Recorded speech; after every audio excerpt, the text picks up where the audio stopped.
Kita ulas kasus pelajar diduga tewas akibat dikeroyok teman kelasnya di Grobogan, Jawa Tengah bersama Komisioner KPAI Aris Adi Leksono. Selamat petang, Mas Aris. Selamat petang, Mbak. Mas Aris, kalau dari yang KPAI pantau di kasus Grobogan, sebenarnya bagaimana kronologinya? Ya, tentu eh, sudah sebagian besar disampaikan oleh pihak kepolisian ya.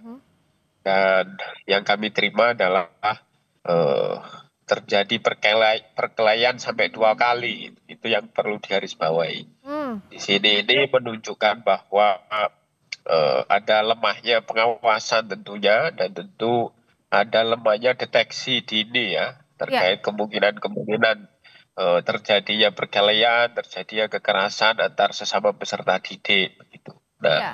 kalau kemudian pengawasannya, kemudian deteksi dininya itu bisa dilakukan oleh pihak sekolah, maka tentu tidak sampai kemudian terjadi perkelahian yang kedua ya. Kemudian itu berakibat fatal sampai kemudian meninggal salah satu siswa kita atau anak kita begitu. Ya, KPAI jadi melihat yang paling bertanggung jawab adalah pihak sekolah dalam hal ini. Ya, pastinya demikian begitu karena anak di dalam lingkungan sekolah itu harus mendapatkan perlindungan di dalam Undang-Undang Perlindungan Anak disebut gitu. Anak di dalam lingkungan sekolah harus mendapatkan perlindungan dari siapa? Tentu dari pendidik, tenaga kependidikan dan juga tentu sesama peserta didik. Maka eh, langkah-langkah yang dilakukan oleh kepolisian saya kira sudah tepat dan tinggal kemudian bagaimana prosesnya ini bisa cepat sehingga apa yang menjadi harapan keluarga korban, keadilan yang Ya, didapatkan itu betul-betul bisa terwujud begitu. Mas Aris, kalau dari yang KPAI dalami, apakah perkelahian ini terjadi di sekitar lingkungan sekolah pada saat waktu sekolah atau seperti apa? Iya, berdasarkan catatan kronologi hasil kami berkoordinasi dengan Dinas Pendidikan dengan Kemendikbud, terjadinya tentu di lingkungan sekolah dan nggak lama begitu kejadian perkelahian ini sehingga berujung fatal ya, seperti itu. Kalau KPAI sudah bicara belum dengan pihak sekolah? Karena kan apalagi perkelahian sampai 2 kali, kok yang nggak ada pihak sekolah yang misalnya bertanya ada apa atau tidak ada informasi seputar perkelahian ini? Ya, tentu itu yang kemudian perlu didalami ya. Dalam hal ini pihak polisian pastinya begitu Ya. dan juga kami berkoordinasi dengan Irjen Kemendikbud dan dengan pihak sekolah itu agar kemudian ini menjadi perhatian, menjadi evaluasi bagaimana kemudian pentingnya pengawasan dalam konteks memberikan perlindungan agar tidak terjadi kekerasan di satuan pendidikan dan Ya. juga tentu tadi yang kami tekankan ya, bagaimana satuan pendidikan melakukan deteksi dini terkait perilaku-perilaku yang akan apa namanya akan mengarah kepada terjadinya kekerasan, baik perilaku korban maupun perilaku dari pelaku. Karena sebenarnya kalau mampu mendeteksi kan itu bisa terkendali. Ya. Anak-anak pelaku itu cenderung agresif, anak-anak pelaku itu cenderung apa namanya merasa lebih begitu. Superior Dia begitu ya? akan ya superior ya, dia akan cenderung mencari-cari perhatian kemudian juga mencari korban yang kemudian dia memiliki karakter yang apa namanya kurang percaya diri, minder, implender dan seterusnya.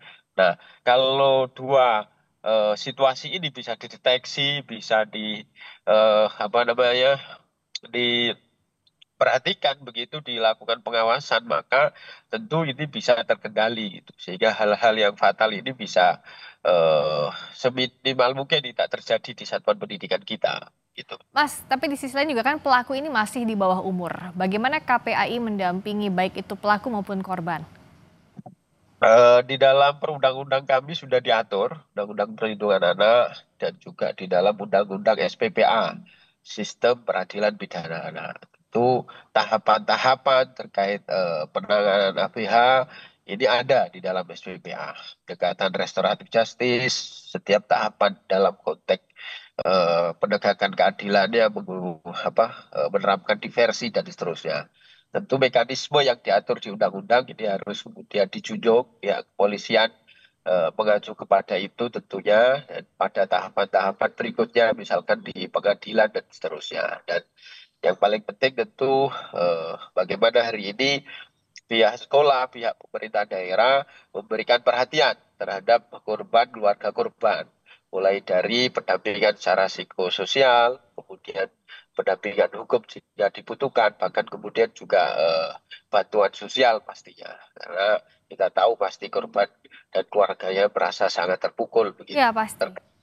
ABH yang di bawah umur ya sekali lagi ada mekanisme SPPA yang kemudian bisa ditegakkan ya, yang bisa diterapkan dalam konteks memberikan keadilan kepada korban.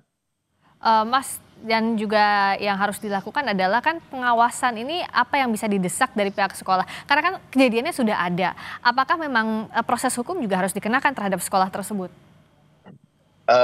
Saya kira belum bisa menyimpulkan sampai sejauh itu, Mhm. beri kesempatan kepada kepolisian untuk melakukan penyelidikan kan gitu. Dan tadi kepolisian juga sudah menyampaikan sementara ini ada dua terduga gitu Mhm. atau APH begitu. Ya. Tentu akan diproses lebih lanjut, Mhm. kemudian pihak-pihak mana yang kemudian terlibat dan seterusnya. Saya kira ini kita harus hormati proses ini. Kita hormati prosesnya, kita desak juga pengungkapan secara transparan agar ada keadilan bagi korban dan tidak ada kejadian yang Betul, terulang lagi. Terima kasih betul. Mas Aris Adi Laksono, Komisioner Sama-sama, KPAI. sama-sama.